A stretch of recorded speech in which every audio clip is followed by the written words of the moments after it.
the word on safety. No. Well, we're talking about sharpening, and the operative part of sharpening is sharp. And I want your fingers to come out intact. So we're going to be getting a good hold on the instruments and a good hold on what we're sharpening. And be careful what we're doing. How many of you are here today because you just want your equipment to work? I mean, your shovel, your hoe, your knife. I mean, work.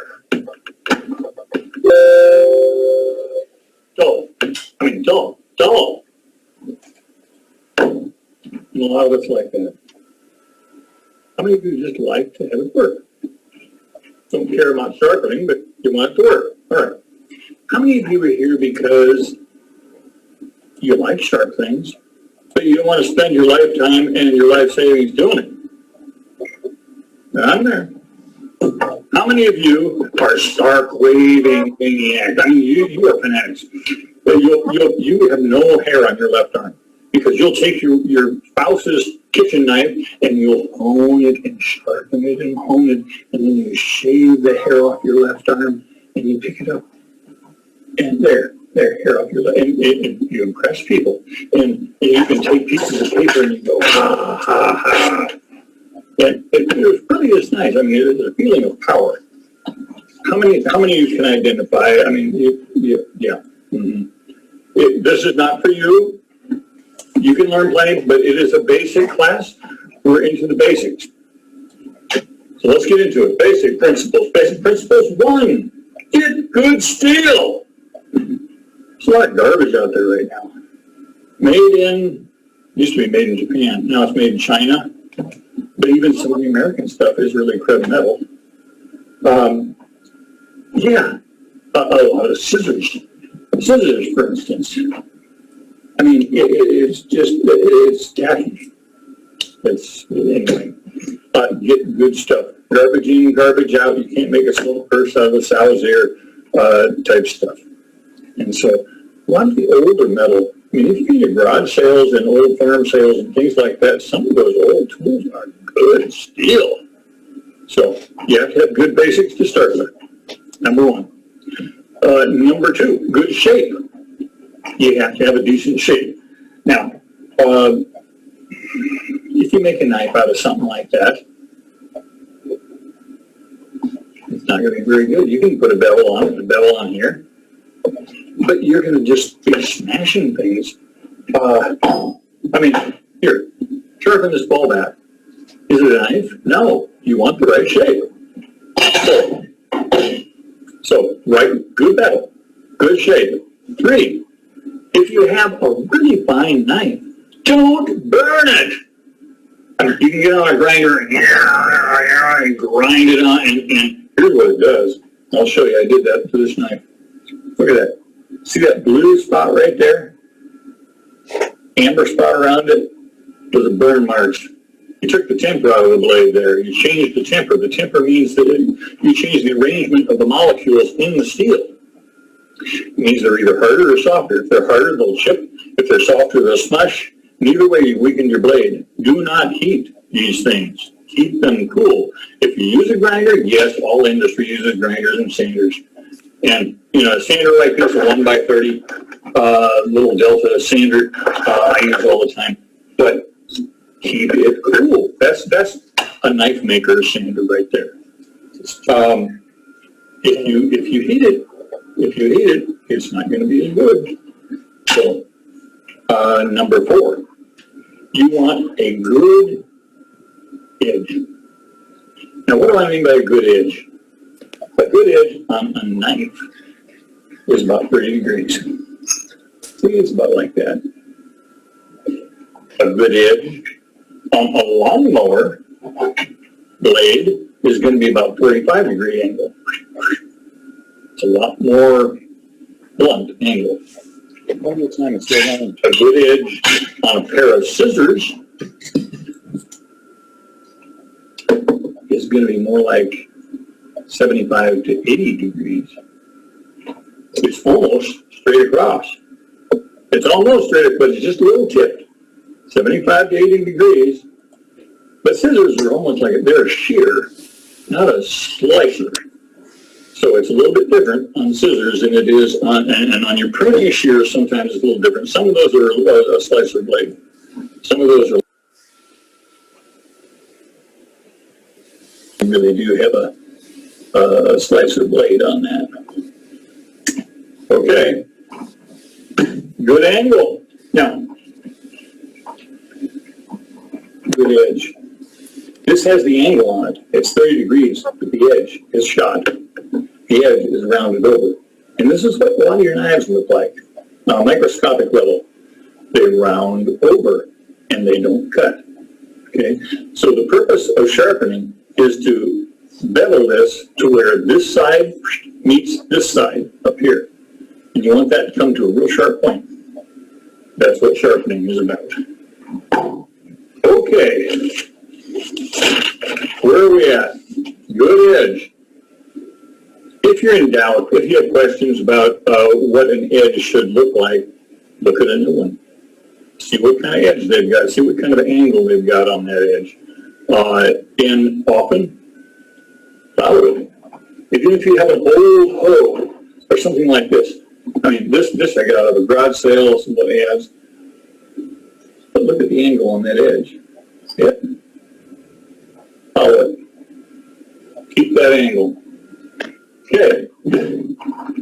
So now, if you are sharpening, let's get into it. Let's start sharpening some of this stuff. I'm going to say my wife had a little potting trowel, potting shovel, and look at the edge on that. It's just sheet metal. It's just sheet metal, and it's not that it doesn't do okay for just digging around soft potting soil and things like that, but if you have to go dig out a dandelion or if you go to cut anything or scoop anything, no, it doesn't do well at all. So, what I do to sharpen these, some of these coarser tools, and you don't need a knife edge on that, although I use 30 degrees on these.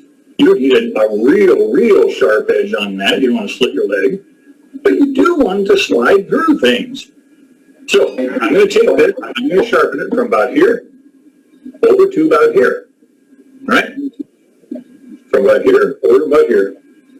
And I'm going to do it on a sander. It's a little Delta sander, all right?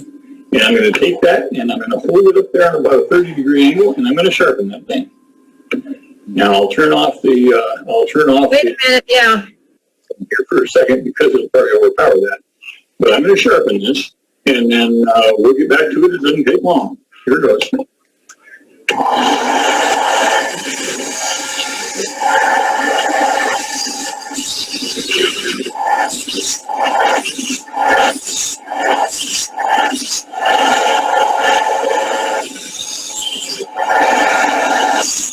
I forgot about this, how to sharpen garden tools. I'm getting in on part of it.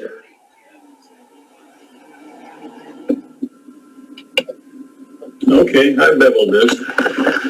Now I haven't beveled it way down, but enough to where it has some edge on it, and it will scoop and it will do just fine. Now, if I were going to go to a shovel now, I picked up a shovel in a garage sale. Is this any good? It says number 2 tempered steel USA. Probably.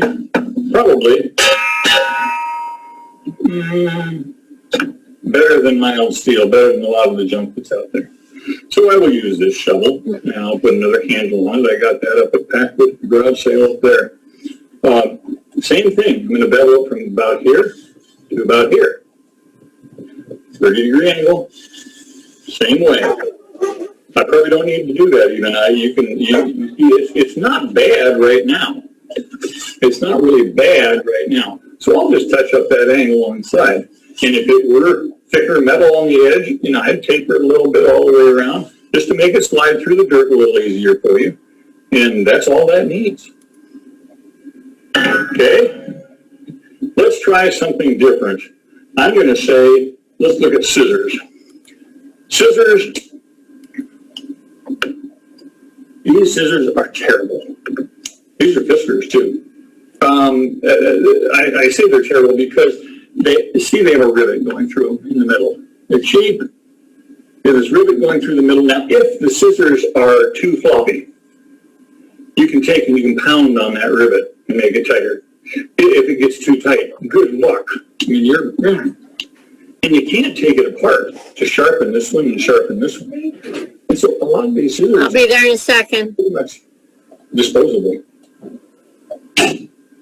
Now, if you have a nice pair of shears, which I found an old pair of Proto shears, these shears are excellent shears. Oh, give me a piece of paper, come on. These are excellent shears, but you know, I mean, so this has a bolt through it. You can take that bolt off, take the nut off. Usually you have to get the pieces apart to do a proper job of it and to adjust them properly with the tension. Now these come apart, there's usually 4 parts, the nut, the bolt, and two sides. Now these edges, the edges on these they're like a scissor, and they're at 75 to 80 degrees. That means it isn't totally flat across there. It's beveled just a little bit. All right? And I'll take that, and I'll go to my, this is a cheap diamond hone that I bought at Harbor Freight, and it's not real expensive. It's $12, okay? But you can take these and you can hold them about 75 to 80 degrees.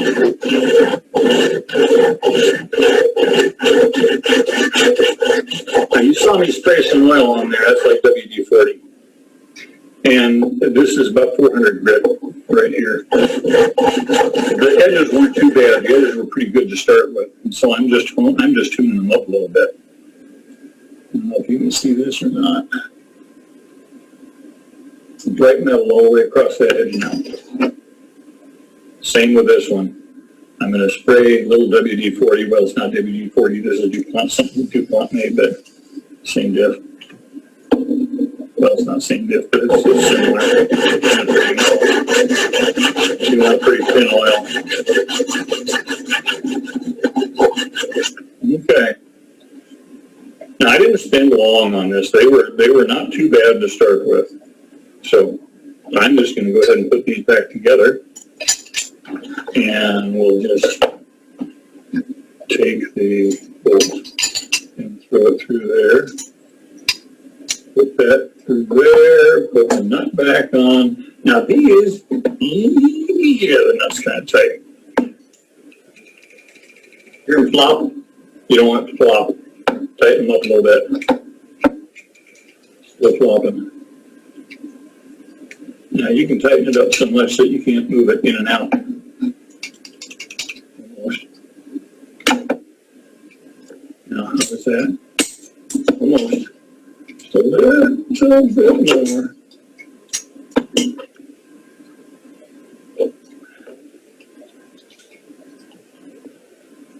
You want them snug, not too tight. Let's see if I did any good. Not bad. Doesn't take forever. It's not a big deal. But yeah, you need to be able to get them apart to really do a good job on that. So that's a pair of scissors we just sharpened. I mean, you can find splitting mauls, you can find axes, you can find all kinds of stuff out there. And tune them up. Buff them with a wire wheel and sharpen them. Now let's see. Okay, I'm back. This is a belt sander, and I just changed the belt on. You saw a little blip in the screen there.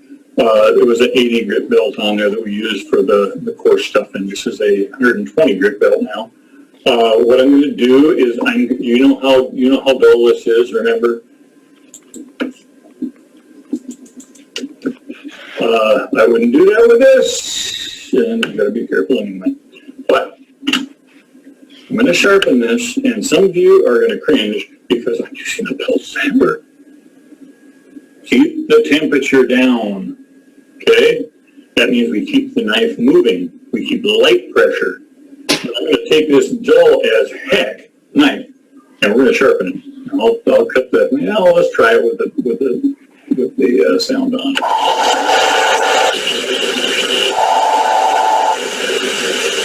About 15-degree angle, and then another 15 next 30.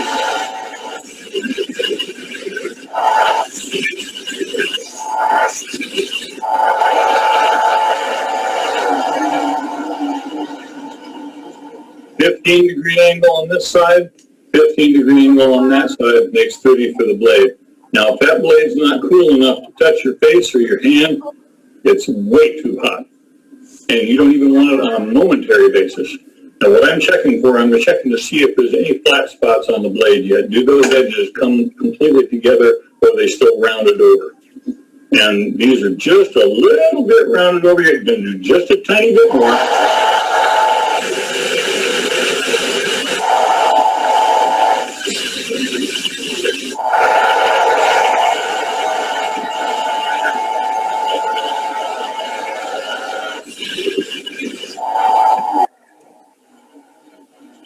Okay. Remember that Harbor Freight little diamond block?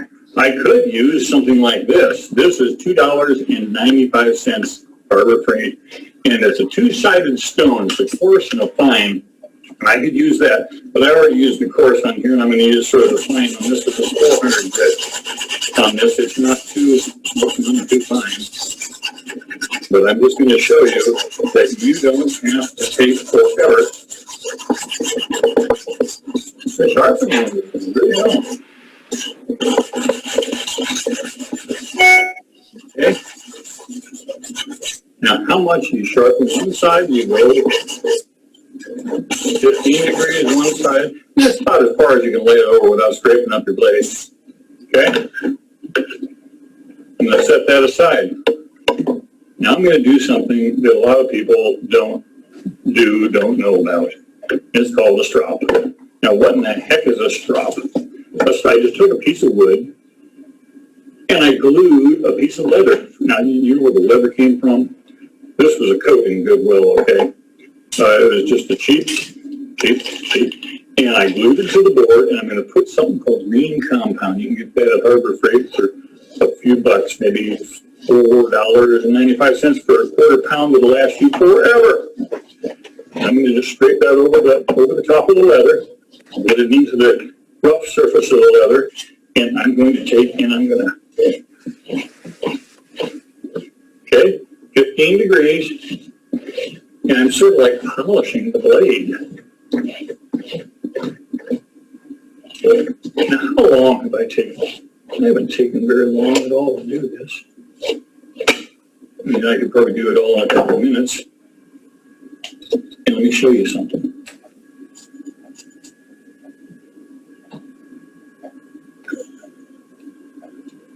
Okay, hair. Will it cut a tomato? This is sharp. This is really sharp. It does not take long. It does not take a whole bunch of stuff.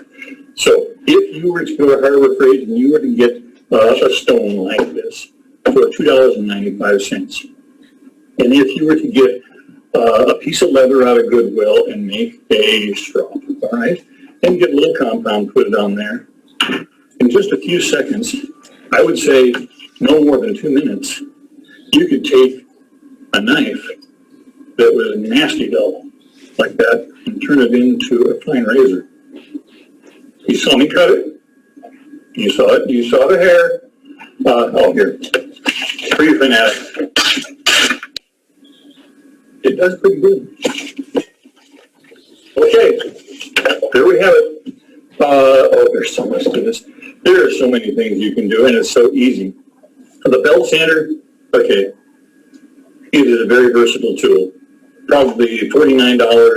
Harbor Freight, you can go down to Home Depot or Lowe's or someplace like that. They're inexpensive. A 1x30 belt sander, I'll have it on the list. $2.95, come on. Or if you want to really get exotic, you can go and get a 4-sided hone that has 200, 300, 400, and 600 grit on it. And you can sharpen most anything with that. Now, some of the purists and some of us fanatics get a little more exotic, and we really want it sharper or better or faster or something. Doesn't get too much better. I mean, as far as practicality, that kitchen knife you got to watch out for. Anyway, there it is. There you have it. Glad to have had you here today, and do you have any questions? We'll get Gary involved here, and he'll translate the questions. Thank you. Outstanding job, Jerry. That was great. Thank you. So, questions?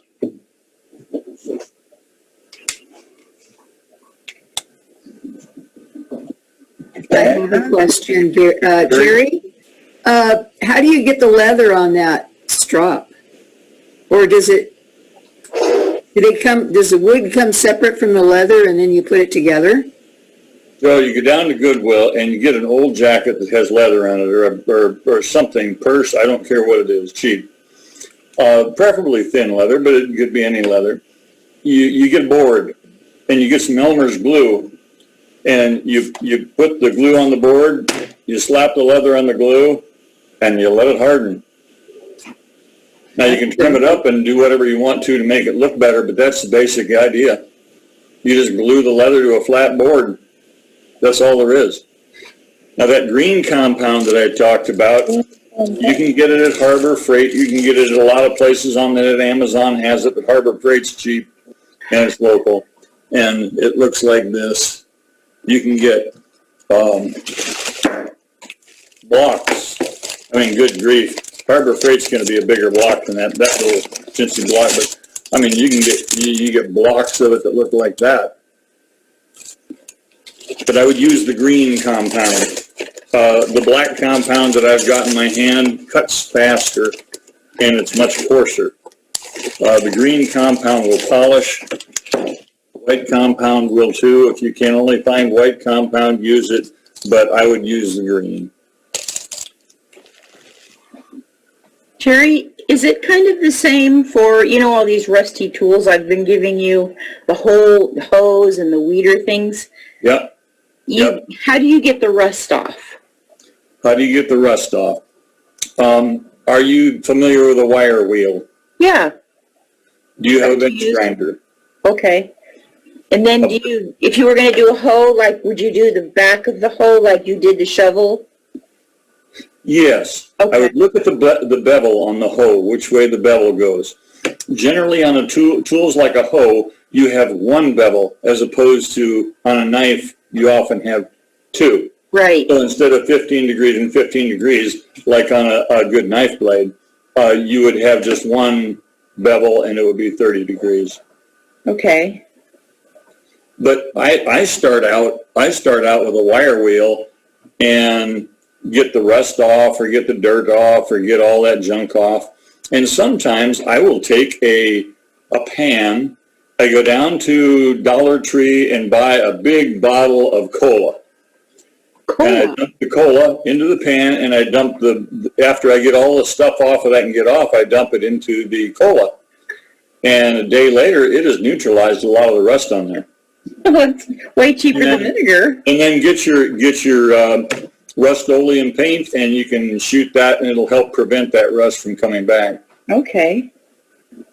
And how do you know what grit to use on your belt sander? I saw you had 2 different grits. Do you kind of like hollow grind, hone? Do you have different ones? If I were going with garden tools, it would make a difference in what I'm cutting. If I'm going with garden tools like a hoe or a shovel or something like that, I probably would use a grit like maybe 100 grit, simply because you don't want to spend all day doing it. Now, the key again to a belt sander is do not get it hot. Do not paint it.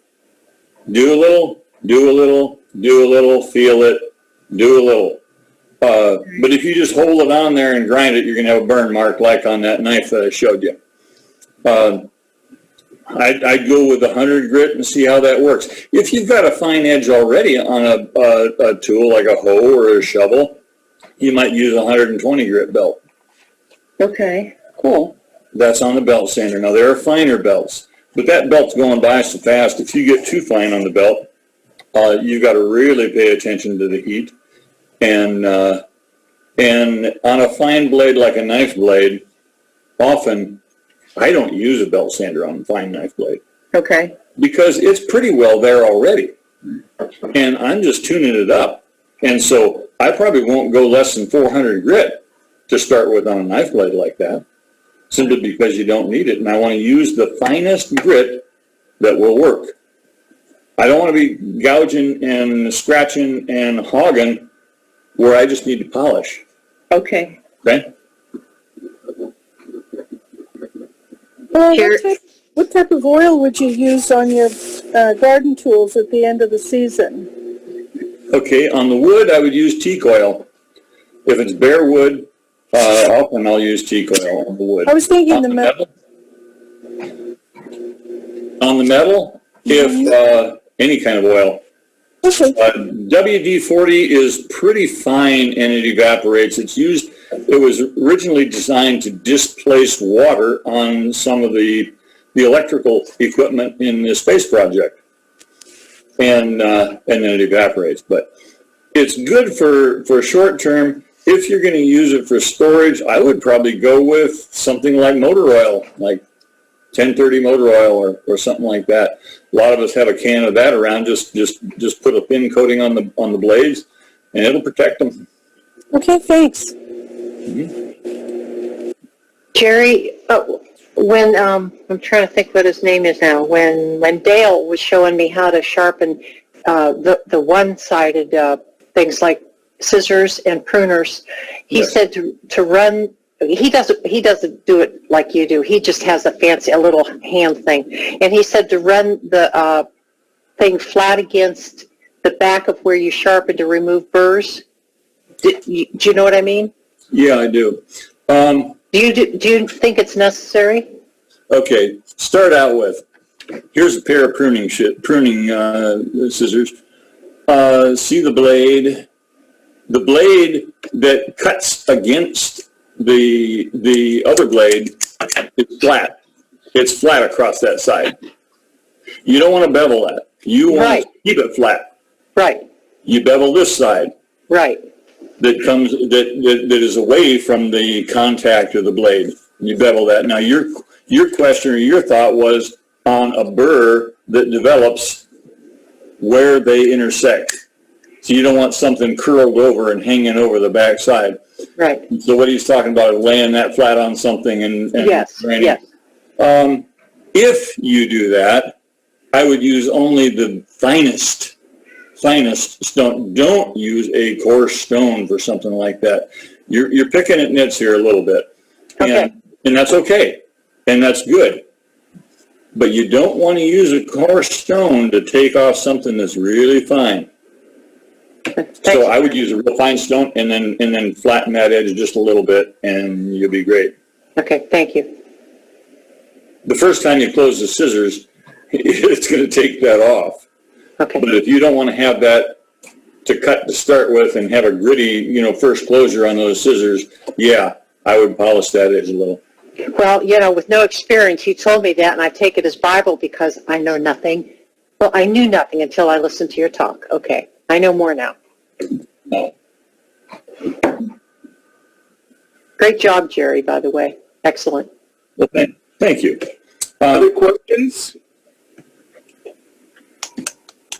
Jerry, can I ask you another quick question? Go for it, Trish. I'm actually looking at one of my bonsai tools, so it's probably a little bit different. Mm-hmm. I have a tool like this. It closes, and one edge is a little higher than the other. Uh-huh. I look at it, and I see the cutting on this one is out here. The cutting edge is right there, or right out here. The other tool, the cutting edge, is on the inside. Yeah. Maybe I should just bring it to you one day and let you. Bring it to me, let me take a look at that. Okay. And we'll talk about what it's used for and what that actually does. Are those nippers designed to be together and they're just shifted, or are they designed that way for a specific reason? Yeah, there's a specific reason, and you're supposed to be able to feel one higher than the other. Yeah, okay. But Yeah, bring it in, let me take a look at that. Yeah, okay. I'm not going to try and tackle those. Gosh, this was great. Thank you. One thing that I didn't mention, having gone through the video myself and coming up with questions, is what is a good knife? And I would say that the shape of the knife, you should be tapered, clear from the back of the blade to the cutting edge of the blade. It should be a full taper. A lot of cheap knives, I don't know if you can see that or not, but there's a flat, it's flat most of the blade, and then it bevels. And that's okay for cutting meat. But if you're cutting vegetables, if you're cutting squash or potatoes or something like that, it's a steep angle there and you have to push a lot. If you have it tapered all the way, it slides. It does a lot better that way. So full taper, the tang goes all the way through the handle. See the metal going all the way through the handle down there? You don't want some knife where the handle only comes down here and you have a big blade and you're just grabbing it by a little piece. You want it all the way through your grip.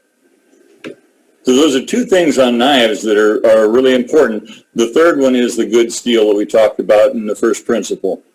What knives have decent steel? You've got all kinds of different brands that you can recognize. I mean, it's Forstner, Victorinox. You've got Gerber, Wüsthof, Henkel.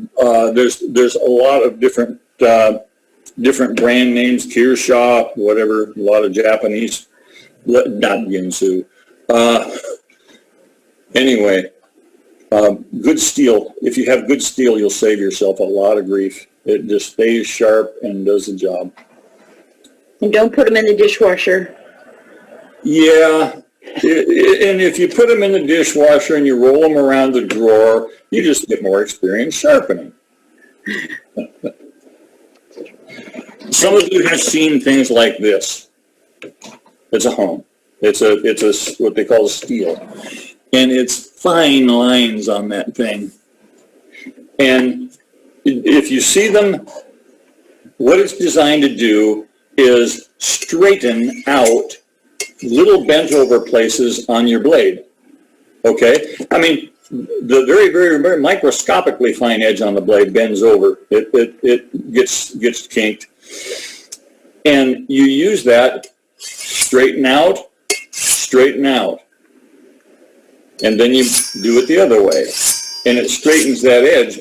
And whereas your blade might be sharp, it's just bent a little bit or uneven a little bit. That straightens it out and can bring it back to very, very functional very quickly.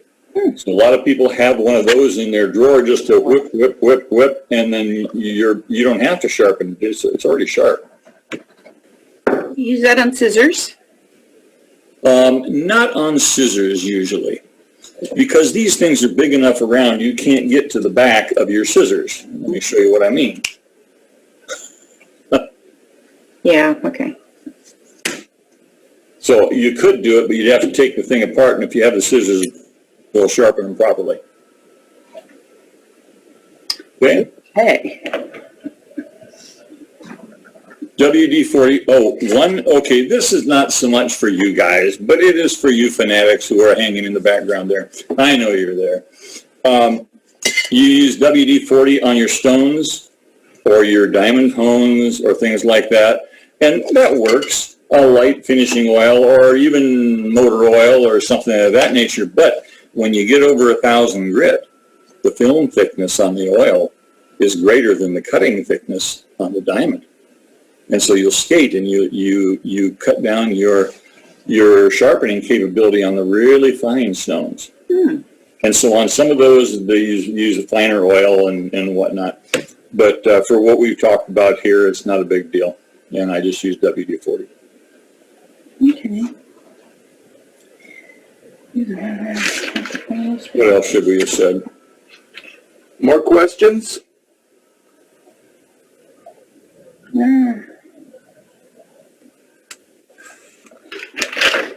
God, Jerry, you got them memorized. Hey, Jerry, question for you. Go ahead, Art. Yeah, on your scissors, do you have to cut them? Do you have to, when you sharpen, do you sharpen one direction or do you go two directions? One direction. Okay. If I have a blade like this, give me a pair of scissors out of the drawer, wouldn't you? I put those away. Scissors are a mono bevel. Thank you. Scissors are a mono bevel. And it, like I said before, the angle isn't quite flat. It's just a little bit acute. It's about 75 to 85 degrees. And it's a single bevel going across there. Like the shears that I showed you in the picture, very similar to scissors. Same angle and mono bevel going across. Now you can bevel it back when you back up the blade a little bit, but the cutting comes from that first bevel. The back side of the blade, where the two blades come together, the back side of the blade here, you don't want to bevel that. You want it flat. You want these two blades to come flat together. And that was part of what Alice was talking about. She was talking about when you sharpen, sometimes the metal will roll over the back just a little bit. You'll get just a little burr across the back edge.